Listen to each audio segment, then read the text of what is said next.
Dahivela Center for Knowledge and Guidance presents weekly Iman Talk Show on every Sunday morning 6 a.m. Bismillahir Rahmanir Rahim. Alhamdulillahi Rabbil Alameen. Wassalatu wassalamu ala ashrafil mursaleen. Wa ala alihi wa ashabihi ajma'in amma ba'd. Subhanaka la ilma lana illa ma 'allamtana innaka antal alimul hakim. இந்த இனிமையான காலை பொழுதிலே ஈமானிய உணர்வுகளை புதுப்பிக்கும் உணர்வோடு ஒன்று சேர்ந்திருக்கின்ற ஈமானிய நெஞ்சங்களே, அஸ்ஸலாமு அலைக்கும் வரஹ்மத்துல்லாஹி வபரகாத்துஹு. அல்லாஹ் சுப்ஹானஹு வ தஆலா மனிதர்களை இரண்டு விதமான பொருட்களினூடாக படைத்திருக்கின்றான். பூமியிலிருந்து அல்லாஹு தஆலா எடுத்த ஒரு பிடி மண்ணினால் ஆதம் அலைஹிஸ்ஸலாம் அவர்களை உருவாக்கி, பிறகு அல்லாஹு தஆலா தன்னுடைய ரூஹை அதிலே ஊதியதனூடாக மனிதன் உருவாகின்றார். ஆக அல்லாஹு தஆலா பூமியில் இருந்து பெறப்பட்ட மண்ணையும் அல்லாஹுவிடமிருந்து வழங்கப்பட்ட ரூஹையும் இணைந்த இரண்டு கூறுகளினால் மனிதன் ஆக்கப்பட்டிருக்கின்றான். மனிதன் மரணிக்கின்ற போது அந்த மண்ணிலிருந்து உருவாக்கப்பட்ட அந்த கூறு மண்ணோடு மண்ணாகி உக்கி போய்விடுகின்றது. அதனால்தான் நாங்கள் மண்ணறையிலே நல்லடக்கம் செய்து விடுகின்றோம்.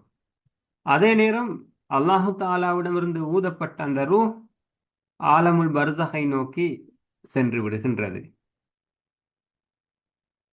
மனிதர்களுக்கு அல்லாஹு தஆலா விதித்த கடமைகளையும் இரண்டு விதமான கடமைகளாக அவன் விதித்திருக்கின்றான். ஹுக்கூக்குல்லாஹ், ஹுக்கூக்குல் இபாத். அல்லாஹுக்குரிய கடமைகள், படைப்புகளுக்குரிய கடமைகள் என்று அதனை நாங்கள் பிரிக்கின்றோம். ஒரு மனிதன் அல்லாஹுடைய திருப்தியை அடைய வேண்டும் என்றிருந்தால், சுவர்க்கத்தை பெற வேண்டும் என்றிருந்தால், இந்த இரண்டு கடமைகளிலும் சமாந்தரமாக அவன் பயணிக்க வேண்டும். அல்லாஹுக்குரிய கடமைகள் என்ற வகையிலே கடமையான அமல்களை இஹ்லாஸோடு அவன் நிறைவேற்றி வர வேண்டும். இறையச்சத்தோடு அவனுடைய வாழ்க்கையை அமைத்துக் கொள்ள வேண்டும். தொழுகை, நோன்பு, ஹஜ், குர்ஆன் ஓதுவது, திக்ரு செய்வது போன்ற இன்னோரன்ன அல்லாஹுவோடு நேரடியாக தொடர்புள்ள இபாதத்துக்களில் மிக பேணுதலாக அவன் இருந்து அல்லாஹுடைய அன்பை, அருளை, நெருக்கத்தை அவன் பெற்றுக்கொள்ள வேண்டும். அதே நேரம் அல்லாஹு தஆலா படைப்புகள் சார்ந்து கடமையாக்கி இருக்கின்ற செயற்பாடுகளை அழகாக நிறைவேற்றி, படைப்புகளோடு அன்பாக நெருக்கமாக அவர்களுக்குரிய கடமைகளை நிறைவேற்றுவதனூடாக அந்த பொறுப்புகளையும் நிறைவேற்றி அல்லாஹு தஆலாவுடைய விசாரணையில் இந்த இரண்டு பகுதிகளும் அடங்க இருக்கின்றன என்ற வகையிலே இரண்டு பொறுப்புகளையும் நிறைவேற்றுகின்ற ஒரு மனிதன் சுவர்க்கத்திற்கு தகுதியானவனாக அல்லாஹுடைய அருளால் மாறுகின்றான். அந்த வகையிலே தொழுகையிலே பேணுதலாக இருக்கின்ற சில மனிதர்கள், தஹஜ்ஜுதிலே மிக கவனமாக நடந்து கொள்ளுகின்றவர்கள், அருள்மறை அல் குர்ஆனை தினம் தினம் தாராளமாக ஓதி வருகின்றவர்கள், சில போது படைப்புகளுடைய விஷயத்திலே பொடுபோக்காக அல்லது அலட்சியமாக நடந்து கொள்ளுகின்ற சூழலை நாங்கள் பார்க்கின்றோம். உதாரணம், ஸல்லல்லாஹு அலைஹி வஸல்லம் அவர்களிடத்திலே இரண்டு பெண்மணிகளை பற்றி எத்தி வைக்கப்பட்டது. அதிலே ஒரு பெண் நிறைய அமல்கள் செய்கின்றார். சுன்னத்தான நோன்புகளை நோட்கிறாள், தொழுகையிலே பேணுதலாக இருக்கிறார், அமல்களில் மிச்சம் கவனமாக இருக்கிறார். ஆனால் தன்னுடைய பக்கத்து வீட்டார்களோடு அவர் நல்ல முறையிலே நடந்து கொள்வதில்லை மோசமாக நடந்து கொள்ளுகிறாள், அவருடைய நிலைமை என்ன என்று ரசூலுல்லாஹி ஸல்லல்லாஹு அலைஹி வஸல்லம் அவர்களிடத்திலே கேட்கப்பட்ட போது, அவள் நரகத்திலே இருப்பாள் என்று ரசூலுல்லாஹி ஸல்லல்லாஹு அலைஹி வஸல்லம் அவர்கள் பதில் சொல்கிறார்.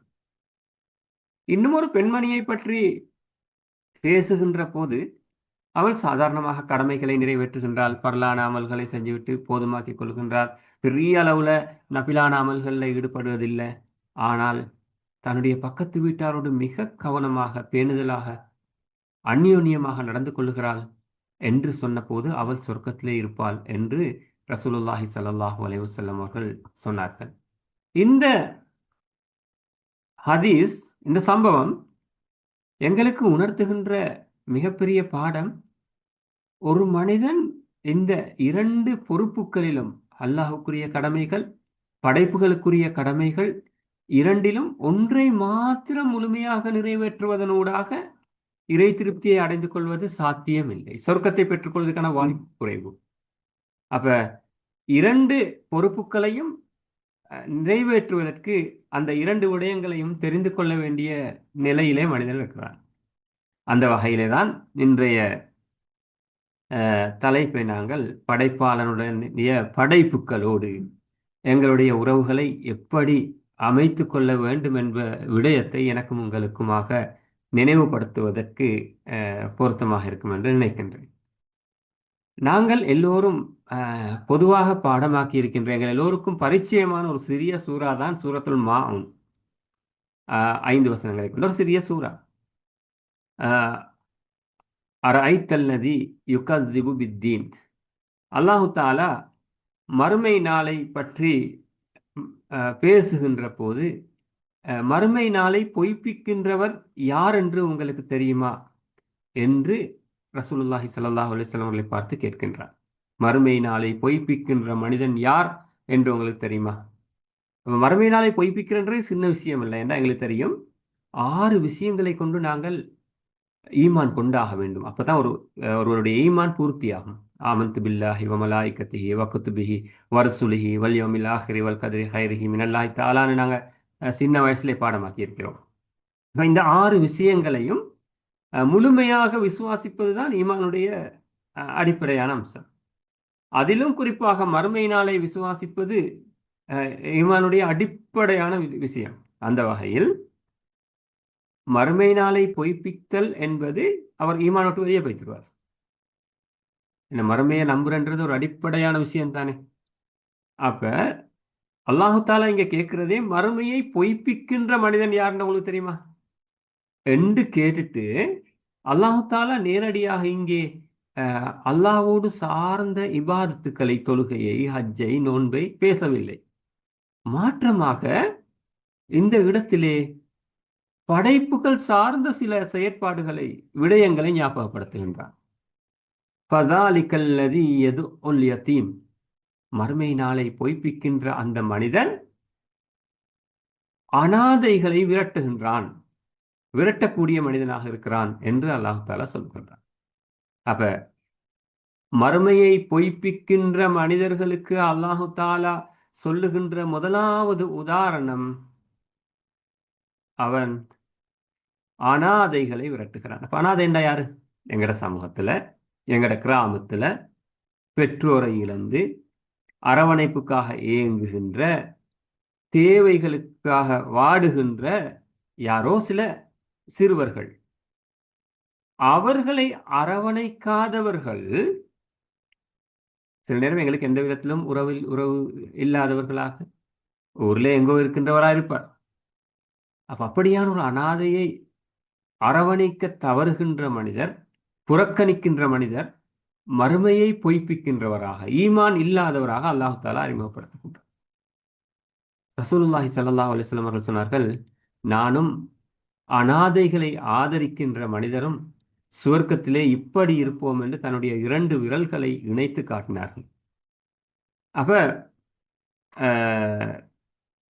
அனாதைகளை ஆதரிக்கின்ற, உதவி செய்கின்ற மனிதன் அல்லாஹ்வுடைய தூதரோடு சொர்க்கத்திலே ஒன்றாக இணைந்து இருக்கின்ற வாய்ப்பை பெறுகிறார் என்றால், அதை எவ்வளவு பெரிய ஒரு இபாதத்தாக இஸ்லாம் பார்க்கிறது. இன்னொரு சந்தர்ப்பத்திலே ரசூலுல்லாஹி ஸல்லல்லாஹு அலைஹி வஸல்லம் அவர்கள் சொன்னார்கள், உலகத்திலே இருக்கின்ற மிகச் சிறந்த வீடு அனாதைகளை ஆதரிக்கின்ற பராமரிக்கிற வீடு என்று அவர்கள் சொன்னார்கள். உண்மையிலே மிகச்சிறந்த மனிதராக சொர்க்கத்திலே ஸல்லல்லாஹு அலைஹி வஸல்லம் அவரோடு இணைந்து வாழுகின்ற மனிதராக அனாதைகளை ஆதரிக்கின்ற ஒரு மனிதர் இருக்கிறார். அதே நேரம் அனாதைகளை புறக்கணிக்கிற ஒருவர் ஈமானை இழந்தவராக அல்லாஹு தாலா ஞாபகப்படுத்துகின்றார். அப்ப சமூகத்திலே இருக்கின்ற அடிப்படை தேவையோடு இருக்கின்ற அன்புக்காக ஏங்கி நிற்கின்ற ஒருவரை பராமரிப்பது என்பது ஈமானிய பண்பாக இஸ்லாமியர்களுக்கு சொல்லித் தருது. அல்லாஹு தாலா ஈமானை பொய்ப்பிக்கின்றவருக்கு சொல்லுகின்ற இரண்டாவது உதாரணத்தை பாருங்கள். வலா யஹுத்து அலா தஆமில் மிஸ்கீன். அவர் மிஸ்கீன்களுக்கு, ஏழைகளுக்கு உணவளிக்கும்படி அடுத்தவர்களை தூண்டாமலும் இருக்கிறார். அப்ப ஒரு மனிதன் அடுத்தவங்களுக்கு கொண்ட செல்றதா இருந்தால் முதல்ல அவர் செயல்படுகின்றவராக இருக்க வேண்டும். அதனை அவருடைய வாழ்க்கையிலே அவர் கொண்டு வர செயல்படுத்துகின்ற வரைக்கும் தான் செய்யாத ஒன்று அடுத்தவங்களுக்கு ஏவிக்கொண்டிருக்கிறது இல்லை. அப்ப ஏற்கனவே இவர் அந்த இபாதத்தில் ஈடுபடுகின்றவராக இருப்பார். அடுத்த மனிதர்களை ஏழைகளுக்கு உணவு கொடுக்குமாறு தூண்டுகின்றதை கூட மறுமை ஈமான் சார்ந்த ஒரு செயலாக, ஈமானுடைய ஒரு அடையாளமாக அல்லாஹு தாலா நினைவுபடுத்துகின்றான். அப்ப உணவளிப்பது என்பது ஏழைகள் என்பவர்கள் சமூகத்திலே இருக்கின்ற எங்களுடைய குடும்பத்தையும் தாண்டி பசியோடு உணவு தேவையோடு வாழுகின்ற மனிதர்கள். அவர்களுக்கு உணவளிக்குமாறு பிறரை தூண்டுகின்ற அந்த பண்பு ஈமானுடைய ஒரு அடையாளமாக காட்டப்படுது. ரசூலுல்லாஹி ஸல்லல்லாஹு அலைஹி வஸல்லம் சொன்னார்கள், தன்னுடைய பக்கத்து வீட்டான் பசியோடு இருக்கும் போது வயிறு நிறைய சாப்பிடுகின்ற மனிதன் முஃமின் அல்ல என்று சொன்னார்கள். பக்கத்து வீட்டான் பசியோடு இருக்கிற இவர் வீட்டில் நல்லா சாப்பிடுற, அந்த வீட்டுக்கு வாசம் படுற அளவுக்கு வயிறார இவர்கள் சாப்பிடுற, கொஞ்சமாவது கொடுக்கிற ஒன்றும் இல்லை. இப்படியான மனிதர் முஃமின் அல்ல என்று ரசூலுல்லாஹி ஸல்லல்லாஹு அலைஹி வஸல்லம் சொன்னார்கள்.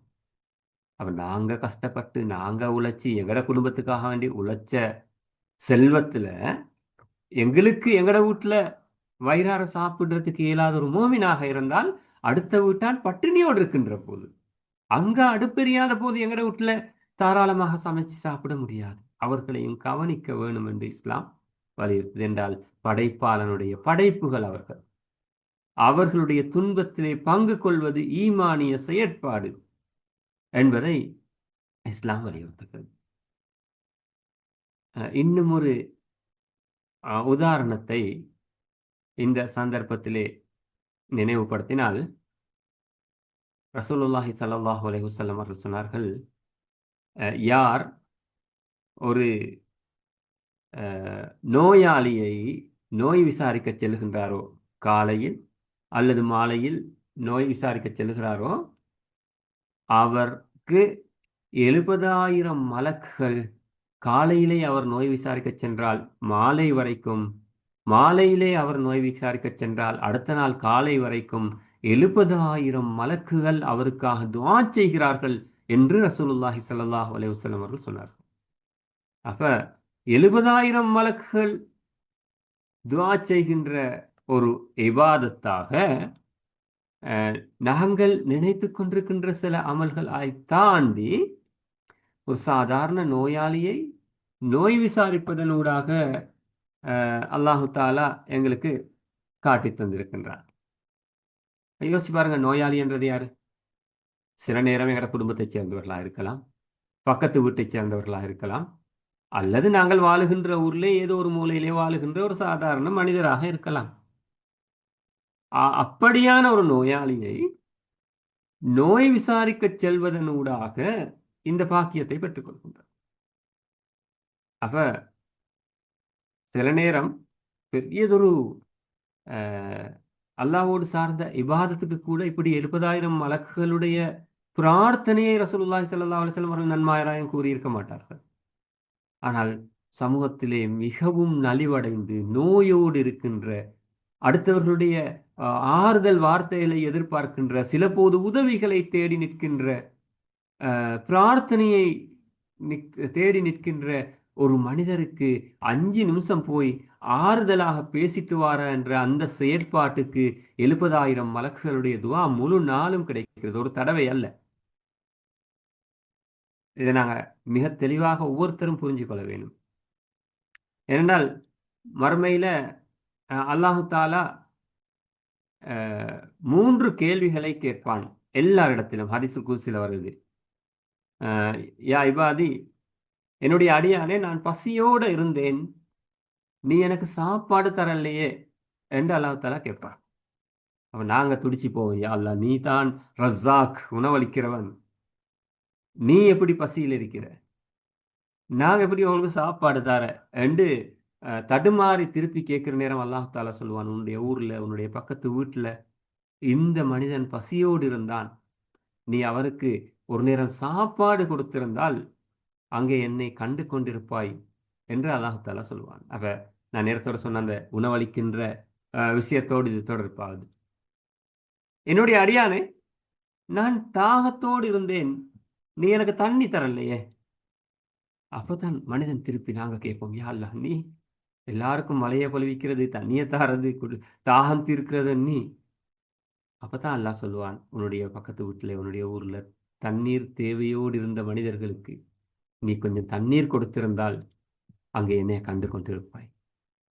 3வது கேள்வியை அல்லாஹ்வுக்கு சுப்ஹானஹு வ தஆலா கேட்கிறான், என்னுடைய அடியானே, நான் நோயாளியாக இருந்தேன், நீ என்ன சுகம் விசாரிக்க வரலையே.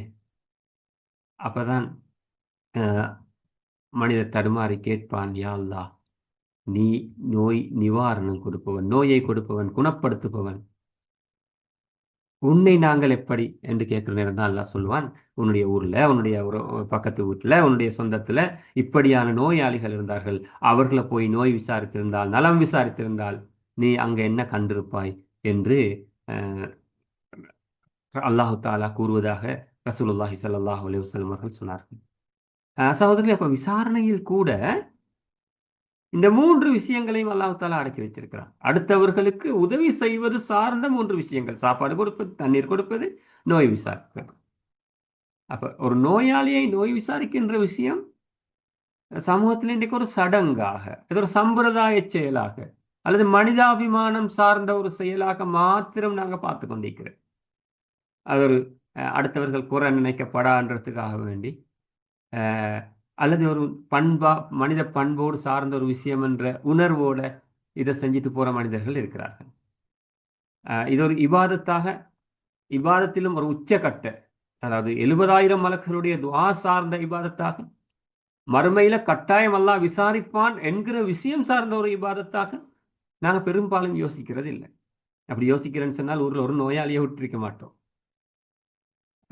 அப்படி இல்லாததுனால தான் சில நேரம் எங்களோட சமூகத்தில் இது ஒரு சம்பிரதாயமாக மாறிக்கிறது. எப்படி என்றால், ஒன்று ஊரில் அறிமுகமானவர்கள், பிரபல்யமானவர்கள், சமூக அந்தஸ்துக்குரியவர்கள் யாராலும் நோய்வாய்ப்பட்டால் பலர் அவர்களை சில நேரம் அவருக்கே டிஸ்டர்பாக இருக்கும். ஒருத்தர் மாறி முழு நாளும் அவருக்கு தூங்குறதுக்கும் சந்தர்ப்பம் இல்லாமல் மக்கள் போய்கொண்டே இருப்பார்கள். அவர் ஆஸ்பத்திரியில் இருந்தால் ஆஸ்பத்திரிலையும் கூட குடும்பத்தாக்களுக்கு பார்க்க இல்லாத அளவுக்கு ஜனமாக இருக்கும். அதே நேரம் ஊர்ல ஒரு மூலையில அறிமுகம் இல்லாத, பெருசாக அலட்டிக் கொள்ளப்படாத ஒரு கூலி வேலை செய்யற மனுஷர் மாசக்கணக்கில் சுகம் இல்லாமல் இருந்திருப்பார், கிழமை கணக்குல ஹாஸ்பிட்டல்ல இருந்திருப்பார். அது சில நேரம் எங்களுக்கு கேள்விப்பட்டும் இல்லாத அளவுக்கு ஒரு நிலைமை தான் சமூகத்தில் இருக்கிறது. அப்ப காரணம் என்னென்றால், நாங்க அந்த நோய் பார்க்க போறதுலையும் அந்த பிரபல்யத்தை வைத்து, சமூக அங்கீகாரத்தை வச்சு, நாங்க மதிக்கிறவர்களை என்ற இடத்துல வச்சு தான் பார்க்கிறேன். உண்மையில ஒரு இபாதத்தா நாங்க இதை நோக்கினால் இப்படி ஆள் பார்த்து இதை செய்ய மாட்டோம். இன்னொரு பிரச்சனையும் சமூகத்துல பெரும்பாலும் இந்த கிராமப்புறங்களை நாங்க காண்ற என்னென்றால், யாராலும் ஹாஸ்பிட்டல்ல இருக்கிறாங்க, நோயாளியா இருக்கிறால் அவரை பார்க்க போகணும்ன்ற சிந்தனை வார நேரம் குடும்பங்களுக்குள்ள பேச்சு வரும். எங்கட வாப்பா சுகம் இல்லாமைக்குள்ள அவங்க யாரும் பார்க்க வரல இல்லையா, அப்ப நாங்க பார்க்க போக தேவையில்லை. அப்ப இல்ல அவங்க இந்த எங்கட உம்மா ஹாஸ்பிட்டல் இருக்கிற நேரம் 4 முறை பார்க்க வந்தாங்க, கட்டாயம் பார்க்க போகணும். இப்படியான பேச்சுவார்த்தைகளை நீங்க பல சந்தர்ப்பங்கள்ல கேட்டிருப்பீங்க. இதை கூட ஒரு பிசினஸாக கொடுக்கல் வாங்கலாக அவங்க தந்தாங்க, நாங்க கொடுக்கணும். அவங்க வந்தாங்க, நாங்க போகணும். அவங்க குடும்பத்தோட வந்து எங்கட வாப்பா சுகம் விசாரிச்சாங்க, நாங்களும் எல்லாரும் போயிட்டு விசாரிச்சுட்டு வரணும். அவங்க ஆஸ்பத்திரிக்கே வந்தாங்க, நாங்களும் போகணும் என்கின்ற அந்த போக்கு வந்த வந்தவங்கள பார்க்க போறது பிள்ளை என்றதல்ல. சிந்தனை அதுவாக இருக்கிற போது எங்கட இபாதத் என்ற உணர்வு, அல்லாஹ்விடம் கூலியை எதிர்பார்க்கிற அந்த சிந்தனை, மலக்குகளுடைய பிரார்த்தனையை எதிர்பார்க்கிற அந்த சிந்தனை அங்க இல்ல போற. அப்ப மறுமையில் அல்லாஹ் தஆலாவுடைய அந்த விசாரணைக்குரிய பதில் எங்களால சொல்ல இயலா போற. அப்ப நாங்க என்ன செய்யணும்? நோயாளி என்று வந்துட்டால் எங்களுடைய உறவினராக இருக்கலாம், பக்கத்து குடும்பத்தாக்களாக இருக்கலாம், அல்லது பக்கத்து வீட்டுல வாழ்றவராக இருக்கலாம், மிக பிரபல்யமான நாங்க நேசிக்கிற ஒரு மனுஷனாக இருக்கலாம், அல்லது ஊர்ல இருக்கிற சாதாரண ஒரு கூலி தொழிலாக இருக்கலாம், அவர் ஒரு முஸ்லிமாக இருக்கலாம், அவர் ஒரு மாற்று மத சகோதரராக இருக்கலாம். நோயாளி என்ற சிந்தனையோடு போய் நோய் விசாரிக்கின்ற பண்பாட்டை நானும் நீங்களும் வளர்த்துக் கொள்ளணும். அப்ப அந்த உணர்வு எங்கடத்துல வந்தாக வேணும். ஏன்னா இது ஒரு பெரிய ஒரு இபாதத், அடியார்கள் சார்ந்த ஒரு இபாதத். உண்மையில நான் நீங்களும் யோசிச்சு பார்த்தால், நாங்க இப்ப பிஸியாக இருக்கிற நேரத்துல சில நேரம் எங்களுக்கு யாரோடையும் பேசவும் டைம் இல்ல. ஒரு ப்ரோகிராமுக்கு போறதுக்கு டைம் இல்ல. ஒரு ஃபங்ஷனுக்கு கலந்துக்கிறதுக்கு வாய்ப்பு இல்ல. அப்படி ஓடிக்கொண்டிருக்கிற நாங்கள், அப்படியான ஒரு மனிதர் சுகையீனமுற்று ஒரு கிழமை, 10 நாள், ஒரு மாசம் கட்டில்ல தஞ்சமடைகிற நேரம், பிஸியாக நேரமில்லாம ஓடிக்கொண்டிருந்தவர் தனிச்சு விடப்படுற போது அவருக்கு ஒவ்வொரு நிமிஷமும் வருஷமா மாறும். நேரம் போகாது, தூக்கம் போகாது. அப்ப இந்த நேரத்துல யாராவது பக்கத்துல இருந்து கதைச்சு கொண்டிருக்கிறன்ற விஷயம், யாராவது வந்து தன்னை ஆதரிக்கிறான்ற விஷயம் அவருக்கு பெரிய ஒரு உதவியாக இருக்கும். அவர்கிட்ட நிறைய காசு இருக்கலாம், எந்த தேவையும் இல்லாதவராக இருக்கலாம், ஆனால் அந்த நேரத்துக்கு அவருக்கு மிகப்பெரிய ஆறுதல் தேவைப்படுறது. இந்த நேரத்துல அவரோட போயிட்டு ஒரு 10 நிமிஷம் அமைதியாக கதைச்சு கொண்டிருக்கிறது, அவர் நல்ல விஷயங்களை ஞாபகப்படுத்துறது, பிரார்த்தனை செய்கிறது என்பது அதை விட பெரிய ஒன்று அவருக்கு இருக்காது. எனவேதான் அல்லாஹு தாலா இவ்வளவு பெரிய ஒரு கூலிய அந்த செயல்பாட்டுக்கு வச்சிருக்கிறான். அதனால்தான் மறுமையில் அல்லாஹு தாலா விசாரிக்கின்ற ஒரு விஷயமாகவும் வைத்திருக்கிறான். அடியார்கள் சார்ந்த செயல்பாட்டுக்கு இவ்வளவு பெரியதொரு நன்மையை அல்லாஹு தாலா வைத்திருக்கிறான். உண்மையில நாங்க இன்ஷா அல்லாஹ் ஒரு முக்கியமான ஒரு முடிவு எடுத்துக்கொள்வோம். நோய் விசாரிக்கிறன்றத ஒரு பெரிய இபாதத்தாக, கட்டாயம் நாங்க செய்கின்ற ஒரு இபாதத்தாக, தேடி தேடி நோயாளிகளை தேடி தேடி போய் நோய் விசாரிக்கின்ற மனிதர்களாக எங்களை நாங்கள் மாற்றிக்கொள்வோம். யாருக்காவது சுகமில்லை என்ற ஒரு தகவல் எங்களுக்கு கிடைச்சால் நாங்க போய் நோய் விசாரிக்கிற மட்டுமல்ல, எங்கட குடும்பத்தினர்களுக்கு, எங்களோட நெருங்கி பழகுற மார்க்க சூழல பழகிறவர்களுக்கெல்லாம் இப்படி ஒரு ஆள் சுகமில்லாம இருக்கிறான்ற தகவலை எத்தி வைக்கிறதும் கூட ஒரு இபாதத்தாய்க்கும். காரணம், நிறைய பேருக்கு தெரியா, கேள்விப்படுறல. தெரிஞ்சிருந்தால் போயிருப்போமே, எங்களுக்கு கேள்விப்படவில்லையேன்னு கவலைப்படுறவர்கள் நிறைய பேர் இருக்கிறத நாங்க பார்க்கிறோம். எனவே இப்படியான தகவல்களை ஊர்ல இன்னார் சுகம் இல்லாம இருக்கிறார், நாங்க சேர்ந்து போயிட்டு பார்த்துட்டு வருவோமா, அல்லது நீங்க பார்க்க போனீங்களா, நான் பார்த்துட்டு வந்துட்டேன், இப்படியான தகவல்களை எங்களுக்குள்ள பரிமாறிக் கொள்வதன் ஊடாக அல்லது அடிக்கடி நாங்கள் ஞாபகப்படுத்திக் கொள்வதன் ஊடாக இந்த இபாதத்தை எங்களால அதிகமாக செய்யலாம். இந்த இடத்துல நான் இன்னொரு சின்ன ஒரு நினைவூட்டலை வைக்கிறதை பொறுத்த வரைக்கும் நினைக்கிறேன்.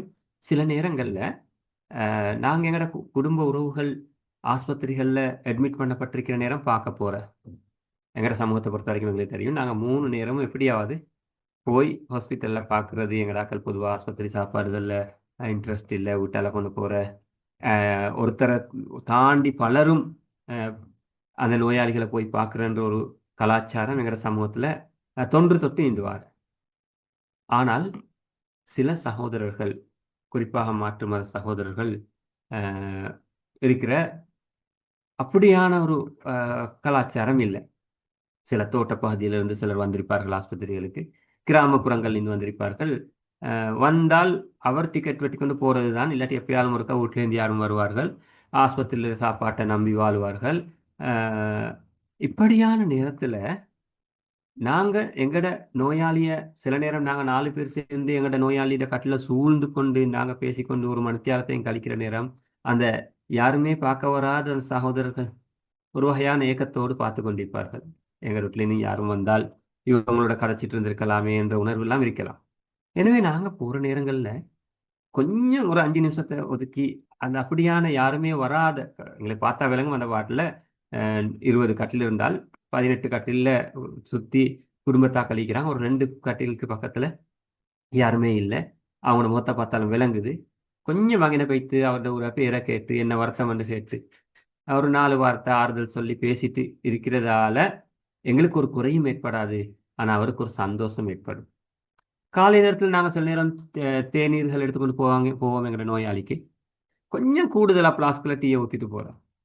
அப்படி யாருமே வராமல் எல்லா நோயாளிகளும் தேநீர் அருந்தி கொண்டு எதையாவது சாப்பிட்டு கொண்டு இருக்கிற நேரம் ஆஸ்பத்திரி சாப்பாட்டை மட்டும் நம்பி அல்ல வீட்டில் தொடர்ந்து டீ குடிச்சு பழகின ஒருத்தர் ஆயிப்பாரு. காலையில் அவருக்கு டீ கிடைச்சிருக்காது. அப்படியான ஒருத்தருக்கு கொண்டு நாங்கள் ஒரு கப்பில் கொஞ்சம் டீ கொஞ்சம் தரவான்னு கேட்டால் அல்லது ஒரு கொஞ்சம் டீயை கொண்டு போய் கொடுத்தால் அது நாங்கள் பெரிய ஒரு பிரியாணி சாப்பாட்டை விட அந்த நேரத்துக்கு அவருக்கு பொறுமதியாக இருக்கும். அந்த டீ குடிச்சு பழையனவங்களுக்கு தெரியும் அந்த டீட பொறுமதி. அப்போ உண்மையிலே ஒரு சாதாரண நோயாளி யாருன்னு எங்களுக்கு தெரியாது, எங்களோட மதத்தை சார்ந்தவரும் அல்ல. நாங்க போய் அப்படி கதைக்கிற நேரம் அங்கனுக்கு எந்த விதமான சுயநலவும் எங்கள்கிட்ட இருக்காது. என்ன யாருன்னு தெரியாது, ஊரும் தெரியாது, அறிமுகமே இல்லை. அப்போ நாங்கள் இஹ்லாஸோட மட்டும்தான் அதை செய்ய இயலும். அந்த வகையில் மிகப்பெரிய நன்மைகளை எங்களால் அடைஞ்சு கொள்ளக்கூடியதாக இருக்கும் என்ற உணர்வோடு நான் இந்த விஷயத்தை கொஞ்சம் கூடுதலாக அழுத்தி சொல்றேன். படைப்புகளோடு சார்ந்த இபாதத்துக்கள்ல இது ஒரு அடிப்படையான விஷயம். அடுத்தது ரசூலுல்லாஹி ஸல்லல்லாஹு அலைஹி வஸல்லம் அவர்கள் ஒரு சந்தர்ப்பத்தில் சொன்னார்கள், நான் சொர்க்கத்திலே மிராஜ் போன நேரம் சொர்க்கத்தில் நிறைய காட்சிகள் ரசூலுல்லாஹி ஸல்லல்லாஹு அலைஹி வஸல்லம் அவர்கள் பார்த்தார்கள். நரகத்தின் காட்சிகளை அல்லாஹ் தஆலா காட்டினான். அப்ப இந்த சொர்க்கத்திலே ஒரு வாலிபன் உலவித் திரிவதை நான் பார்த்தேன். அவன் செஞ்ச அமல் பாதையிலே மனிதர்களுக்கு இடைஞ்சலாக இருந்த ஒரு மரத்தின் கிளையை வெட்டி வீசியதன் காரணமாக சொர்க்கத்திலே உலவித் திரிகின்ற ஒரு வாலிபனை பார்த்தேன் என்று ரசூலுல்லாஹி ஸல்லல்லாஹு அலைஹி வஸல்லம் அவர்கள் சொன்னார்கள். உண்மையில ரசூலுல்லாஹி ஸல்லல்லாஹு அலைஹி வஸல்லம் அவர்களுக்கு சொர்க்கத்திலே வாழ்வதாக ஒரு மனிதனை, ஒரு வாலிபனை அல்லாஹு தஆலா காட்டி அந்த வாலிபனுடைய செயற்பாடு ரப்பு சார்ந்த ஒரு பெரிய இபாதத்தாக காட்டாமல் ஒரு சாதாரண மனிதாபிமான செயற்பாடாக அல்லாஹு தஆலா காட்டியதனூடாக படைப்புகள் சார்ந்த செயற்பாடுகள் எந்த அளவு மார்க்கத்திலே முக்கியத்துவம் கொடுக்கப்பட்டிருக்கிறது என்று பாருங்கள். பாதையிலே எங்களுக்கு தெரியும், கிராமங்களிலே ஒற்றையடி பாதைகள் இருக்கும். முன்பு நிறைய இருக்கும் அப்படியான பாதைகள். அந்த ஒற்றையடி பாதைகளில் பக்கத்தில் இருக்கிற மரத்தின் கிளைகள் சில நேரம் ரோட்டுக்கு வளைஞ்சிருக்கும். அது புதிய உடுப்புகள் உடுத்துக்கொண்டு பயணங்கள் தொழிலுக்கு போறவங்களுக்கு மேல படுற நேரம் இடைஞ்சலாக இருக்கும். அப்படியான ஒரு மரத்தின் கிளையை வெட்டி வீசியதன் காரணமாக சொர்க்கத்தில் அல்லாஹ் தஆலா காட்டியிருக்கிறான் என்றால் ஒரு சின்ன விஷயம் அல்ல. அப்ப அடுத்தவர்களுக்கு இடைஞ்சலாக இருக்கிற விஷயங்களை நீக்குவதும் படைப்புகள் சார்ந்த ஒரு செயற்பாடு. அப்ப பாதை விஷயத்துல நிறைய ரசூலுல்லாஹி ஸல்லல்லாஹு அலைஹி வஸல்லம் வழிகாட்டியிருக்கிறாங்க தானே. ஈமானை பத்தி பேசுற நேரம் ஈமான் 70க்கு மேற்பட்ட கிளைகளை கொண்டது. அதுல உயர்ந்த கிளை லா இலாஹ இல்லல்லாஹ் என்கின்ற கலிமா. அதனுடைய தாழ்ந்த கிளை பாதையிலே இமாதத்துல் அதா அணித்தறி, பாதையிலிருந்து மனிதர்களுக்கு இடைஞ்சல் தரக்கூடிய ஏதாவது ஒன்றை எடுத்து வீசுறது. நாங்க ரோட்ல போக்கல அப்படி குனிஞ்சி எடுத்து அங்கே போட்டு போற, அதுல எந்த டிஸ்டர்பும் இல்லை, டைம் போகாது, எங்களுக்கே விளங்காது, டயர்ட் இல்லை, அப்படி குனியில எடுக்கிற வீசுற போற. இந்த செயல் இபாதத் என்ற அந்த வட்டத்தை தாண்டி ஈமான் என்ற வட்டத்துக்குள்ள ரசூலுல்லாஹி ஸல்லல்லாஹு அலைஹி வஸல்லம் அவர்கள் அறிமுகப்படுத்துகிறார்கள். ஈமான் 70க்கும் மேற்பட்ட கிளைகள், நம்பிக்கை சார்ந்த விஷயம். அதுல உயர்ந்த பகுதி லா இலாஹ இல்லல்லாஹ், அதனுடைய தாழ்ந்த பகுதி பாதையில் இருக்கிற ஒரு ஊத்தை எடுத்து வீசுறது. அப்ப அடுத்தவர்களுக்கு இடைஞ்சலாக பாதையில் ஒரு ஊத்தை இருந்தா, கல் இருந்தா, முள் இருந்தா, அது சில நேரம் ஒரு சைக்கிள் வர நேரம் அது ஒரு பிரச்சனை ஏற்படுத்தும், அல்லது காலில் யாரையாலும் குத்துப்படும், இல்லாட்டி யாராலும் வலிக்கு விழுவார்கள். எங்களுக்கு ஒன்றும் இல்லை. அப்படியான ஒன்றை எடுத்து ஓரமாக்கி அடுத்தவர்களுக்கு வர இருக்கின்ற சிறிய ஒரு ஆபத்தை நீக்குவது ஈமானிய பண்பாக அல்லாஹ்வுடைய தூதரவர்கள் காட்டி தந்திருக்கிறார்கள் என்றால் நாங்க யோசிக்கணும். மனிதர்கள் சார்ந்த படைப்புகள் சார்ந்த விஷயங்கள் எவ்வளவு தூரம் பேசப்படுது. அதிலும் பாதை ஒழுங்குகள், பாதையில ரசூலுல்லாஹி ஸல்லல்லாஹு அலைஹி வஸல்லம் அவர்கள் நாங்க நிக்கிற நேரம் பாதையோரத்துல நீங்க நின்று கதைச்சு கொண்டிருக்க வேண்டும் என்றால் சில ஒழுங்குகளை கடைபிடிக்கணும். அடுத்தவங்களுக்கு போற வாகனங்களுக்கோ அடுத்த மனிதர்களுக்கோ டிஸ்டர்பாக நீங்க இருக்கப்படாது. பக்கத்துல போய் கொண்டிருக்கிறவர்களுக்கு சலாம் சொல்ல வேணும். இப்படியெல்லாம் ரசூல்லா வழிகாட்டியிருக்கிறாங்க. யாருக்கும் டிஸ்டர்பா நடு ரோட்ல இருந்து கொண்டு கதைச்சு கொண்டிருக்கேலா, போற வாகனங்களுக்கு இடைஞ்சலாக இருக்கேலா, அது எங்களோட வாகனங்களை ஆய்ந்தாலும் ரெண்டு வாகனம் ரெண்டு பக்கத்துல நிப்பாட்டி நாங்க கதைச்சு கொண்டிருக்கிற பின்னால வர வாகனங்கள் ஹோன் அடிச்சு கொண்டு தன வர இதெல்லாம் பிழையான நாகரிகம் இல்லாத மார்க்கம் தடுக்கின்ற விடயங்களாக இருக்கும். அந்த வகையில சில கிராம பகுதிகளில் தங்களோட வீட்டில் இருக்கிற குப்பைகளை பேக்கில் எடுத்துக்கொண்டு வந்து அப்படியே ரோட்டில் போட்டுக்கிட்டு போற மனிதர்களும் இருக்கிறார். அப்ப இதெல்லாம் ஒரு பாவமான செயற்பாடுகள். எனவே பாதை ஒழுங்கு என்கின்ற விஷயத்துல பாதையில மனிதர்களுக்கு ஹெல்ப் பண்றன்ற விஷயத்துல நாங்க மிச்சம் கவனமாக இருக்க வேண்டும். எங்களுடைய வீட்டுக்கு முன்னால் இருக்கிற பாதைகள் சில நேரம் எங்கள் வீட்டுக்கு இந்த குப்பையெல்லாம் மெதுவாக கூட்டி பாதையோரத்தில் இருக்கிற அந்த என்ன தண்ணி போற காணில் மெதுவாக தள்ளி விடுறன்ற மாதிரி விஷயங்கள் எல்லாம் பெரும் பாவமாக மாறும். காரணம், ஊத்தையை ஒன்று எடுத்து வீசுறது ஈமான் சார்ந்த விஷயம் என்றால் அப்படி ஒரு ஊத்தையை போடுறது அப்ப அதுக்கு நேர் மாற்றமானது. அப்ப அது பயங்கரமானது. ஒரு நன்மை மிகப்பெரிய நன்மையை தரக்கூடியதாக ஒரு செயல்பாடு இருக்கும் என்றால் அதோட மறுபக்கம் மிகப்பெரிய தீமையாகத்தான் இருக்கும். அந்த வகையில மனிதர்களுக்கு பிரயோசனம் அளிக்கக்கூடிய பாதை போன்ற விஷயங்கள்ல நாங்கள் மிக கவனமாக நடந்து கொள்ள வேண்டிய தேவை பொறுப்பு எங்களுக்கு இருக்கிற அந்த விஷயத்துல கொஞ்சம் நாங்க கவனம் எடுக்கணும். எங்களால பாதையில ஏதோ ஒரு வகையில இடைஞ்சல் ஒன்று நடந்துடப்படாது. அது எங்களோட வாகனங்களை நிப்பாட்டுறதாக இருந்தாலும் சரி. அப்ப அந்த விஷயத்துல கொஞ்சம் கவனமாக இருப்போம். நாங்க ஒரு டொப்பியோட தின்னுட்டு ரோட்ல தோலை போடுறதாலும் யோசிச்சு தான் செய்ய வேண்டி இருக்க வேண்டால் மனிதர்களுக்கு இடைஞ்சல் மட்டுமல்ல, அழகை மாசுபடுத்துகின்ற பண்பாட்டையும் ஒரு மோமின் செய்ய முடியாது. அந்த வகையில நாங்க படைப்புகளுக்கு இடைஞ்சலாக இருக்கின்ற ஒரு செயலை செய்வது ஒரு மோமினுடைய பண்பாக இருக்க முடியாது. இன்னும் ஒரு விஷயம், இந்த மனிதர்களையும் தாண்டி படைப்பாளனுடைய படைப்புகள் விஷயத்துல ரசூலுல்லாஹி ஸல்லல்லாஹு அலைஹி வஸல்லம் அவர்கள் வழிகாட்டி இருக்கிறார். உதாரணமா சொன்னால் நாங்க பார்ப்போம், ஒரு மனிதர் ஒரு பாலைவனத்தில் அப்படி நடந்து போய்த்து கொண்டிருக்கிறாரு. அவருக்கு கடுமையான தாகம் ஏற்படுது. தண்ணீர் தேடி கொண்டு போற நேரம் ஒரு கிணறு இருக்குது. கிணத்துல தண்ணி அள்ளுறதுக்குரிய எந்த ஒரு வாளியோ எதுவுமே இல்லை. இவர் கிணத்துக்குள்ள சிரமப்பட்டு இறங்கி தண்ணியை குடிச்சிட்டு ஏறி வராரு. வந்து பார்த்தால் ஒரு நாய் தாகத்தோட நாக்க தொங்க போட்டுக்கொண்டு தண்ணியை எதிர்பார்த்து கொண்டு இருக்குது. அப்ப இவருக்கு விளங்குது அந்த தாயுடைய தாகம் என்ற. இவர் சிரமத்தை அனுபவிச்சார், தாகத்தை அனுபவிச்சுதான் தண்ணியை குடிச்சார். அப்ப உண்மையிலே கொடுக்கறதுக்கு எதுவுமே இல்லாத சூழல்ல இவர் என்ன செய்யறார் என்றால் இறங்கி போய் அவருடைய சப்பாத்தை கலட்டி அல்லது சொக்ஸ்ல ஏதோ ஒரு பட்டனுக்கு தண்ணீரை கொண்டு வந்து அந்த நாய்க்கு கொடுக்குறாரு. நாய் தண்ணியை குடிச்சிட்டு போகுது. ரசூலுல்லாஹி ஸல்லல்லாஹு அலைஹி வஸல்லம் அவர்கள் சொன்னார்கள், அதனூடாக அந்த வாலிபனை அல்லாஹ் தஆலா அந்த மனிதனை சுவர்க்கத்திற்கு அனுப்பினான் என்று ரசூலுல்லாஹி ஸல்லல்லாஹு அலைஹி வஸல்லம் அவர்கள் சொன்னார். அப்ப இங்க நாங்க விளங்குற விஷயம் என்னென்றால், நஜீஸ் 3 வகையை நாங்க படிச்சுக்கிறோம் தானே. கடுமையான நஜீஸ், சாதாரண நஜீஸ், இலகுவான நஜீஸ். அதுல கடுமையான நஜீஸுக்கு காலாகாலமாக நாங்கள் சொல்ற உதாரணம் 2 தான். என்னது? நாய், பன்றி, அவற்றோடு சம்பந்தப்பட்ட விஷயங்கள்.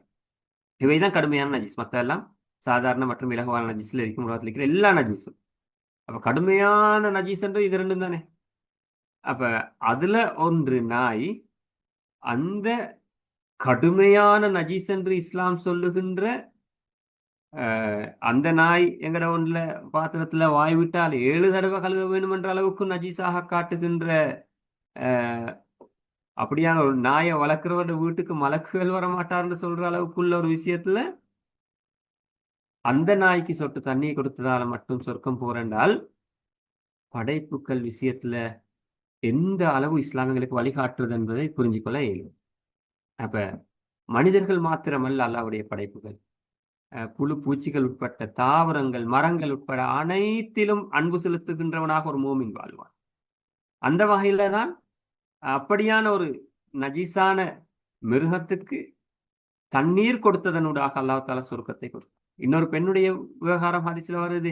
ஒரு பூனையை அவ கட்டி வச்சு வளர்த்தா, பூனைக்கு நேரத்துக்கு சாப்பாடு கொடுக்கல, பூனையை பட்டினியில போட்டா, அதனால அவள் நரகம் சென்றாள் என்ற ஹதீஸையும் நாங்க பார்க்கிறோம். காரணம், அந்த பூனை ஒன்றை கட்டு வச்சிருந்தால் சரியாக நேரத்துக்கு சாப்பாடு கொடுத்து கவனிச்சிருக்க வேணும், அல்லது சுயமாக தேடி தின்ற அளவுக்கு திறந்து விட்டிருக்க வேணும். ரெண்டையும் செய்யல.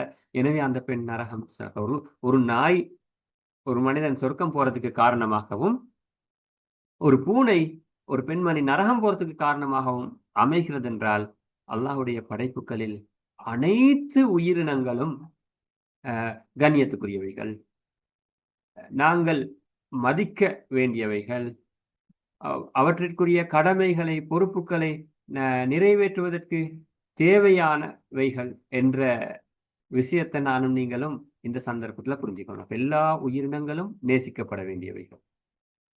அவைகள் பட்டினியோடு இருக்க நேரம் நாங்கள் ஒரு பறவைக்கு தண்ணீர் வச்சால் கூட, ஒரு சாதாரணமான ஏதாவது ஒரு உயிரினத்துக்கு சாப்பாடு வச்சா கூட அது சொர்க்கத்துக்கு போறதுக்கு காரணமாக அமையலாம் என்ற வகையில தான் இந்த ஹதீஸ்கள் எங்களுக்கு ஞாபகம் ஊட்டும். எனவே மனித பண்பாடு என்றதை தாண்டி இவையெல்லாம் சில நேரம் ஈமானுக்கு அப்பாலிட்ட ஏனைய மனிதர்கள் இவற்றையெல்லாம் ஒரு சிறந்த மனித பண்பாக பார்ப்பார்கள்.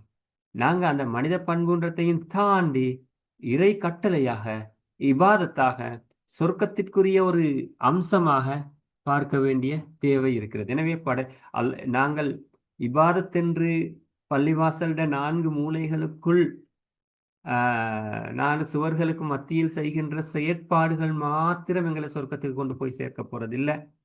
தொழுகை, நோன்பு, ஹஜ்ஜி, குர்ஆன் ஓதுவது, திக்ர் செய்வதெல்லாம் அல்லாஹோடு சார்ந்த அந்த இபாதத்துக்கள் எங்களோட ஈமான வலுப்படுத்துறதோடு அல்லாஹுடைய அருளை சுமக்கச் செய்கின்ற, சொர்க்கத்துக்கு எங்களை சொந்தம் கொண்டாட வைக்கின்ற அதே நேரம் அதனுடைய மறுபகுதியான படைப்புகள் சார்ந்த இந்த எல்லா செயற்பாடுகளும் இணைந்துதான் எங்களை சுவர்க்கத்திற்கு அழைத்து செல்லும் என்ற தகவலை நானும் நீங்களும் புரிந்து கொள்வதோடு கடைசியாக ஒரு குர்ஆன் வசனத்தை மாத்திரம் நினைவுபடுத்துகின்றேன். சூரத்துல் மாரிஜ்ல அல்லாஹு தாலா மறுமையிலே பேசுகின்ற கடுமையான வார்த்தைகள் பற்றி இப்படி வருது. ஹுதூஹு ஃபகுல்லு சும்மல் ஜஹீம சல்லு சும்ம ஃபீ சில்சிலத்தின் ஸர்உஹா ஸபூன ஸிராஅன் ஃபஸ்லுகு. அவனை பிடித்து இழுத்து சென்று 70 முழ சங்கிலியால் அவனை கட்டி நரகத்திலே தள்ளுங்கள். இதுதான் அல்லாஹ் தாலாவுடைய ஒரு கடுமையான வார்த்தையை குர்ஆன் பேசுறார். அப்ப அவனை பிடிச்சு இழுத்து 70 முழ சங்கிலியால் கட்டி நரகத்திலே கொண்டு போய் தள்ளுங்கள் என்று அல்லாஹ் தாலா சொல்லுகின்றார். அப்படியான அந்த தண்டனைக்குரிய மனிதர் யார் என்பதை குர்ஆன் அடுத்த வசனத்துல பேசுது. 2 விடயங்களை அல்லாஹ் தாலா ஞாபகப்படுத்துறான். அந்த 2ல ஒன்று ரப்போடு சார்ந்த அல்லாஹுக்குரிய விஷயம், அடுத்தது படைப்புகள் சார்ந்த விஷயம். இன்னஹு கான லா யுமினு பில்லாஹில் அதீம். மகத்தான அல்லாஹ்வை அவன் விசுவாசம் கொண்டிருக்கவில்லை. முதலாவது காரணம், அல்லாஹுக்கு செய்ய வேண்டிய கடமையை, விசுவாசத்தை அவன் செய்யல. 2வது அல்லாஹ் சொல்றான், வலா யஹுது அலா தஆமில் மிஸ்கீன். ஏழைகளுக்கு உணவளிக்கும் பரியாடுது அவன் அடுத்த மனிதர்களை தூண்டவும் இல்லை. இப்ப இந்த 2 காரணத்தையும் அல்லாஹ் தாலா அடுத்தடுத்து சொல்லுகின்றான்.